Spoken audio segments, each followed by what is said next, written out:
یہ ذہن میں رکھیے گا کہ قرآن مجید نے یہ بات واضح کی ہے کہ شیطان ابلیس ایک جن تھا، لیکن وہ فرشتوں میں کہاں پہنچ گیا؟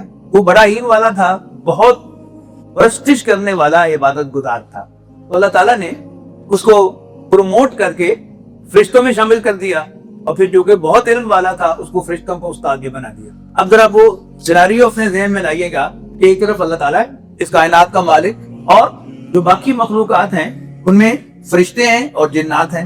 فرشتے نور سے بنے ہیں، جنات آگ سے بنے ہیں۔ فرشتوں کا مقام اونچا ہے، جنات کا مقام نیچے ہے۔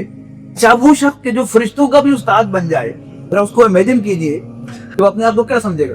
نیکسٹ ٹو گاڈ، چونکہ اللہ تعالیٰ نے کہا کہ میں زمین پر ایک نائب بنانے والا ہوں، تو شیطان اپنے آپ کو اللہ کا نائب سمجھتا تھا نا۔ اللہ تعالیٰ نے اعلان کیا ایک لیٹرل انٹری کا کہ میں اپنا نائب تم میں سے نہیں، میں زمین پر اپنا نائب بنانے والا ہوں۔ تو بس اب کس کو سب سے زیادہ ناگوار گزرنا تھا؟ وہی جو پر توڑ رہا تھا کہ یہ ہٹے گا پہلا نمبر 1 تو میں اس کی جگہ لوں گا۔ تو یہ بات آپ ذہن میں رکھیں گا تو قصہ آدم و ابلیس انشاءاللہ فوراً آپ کی سمجھ میں آ جائے گی۔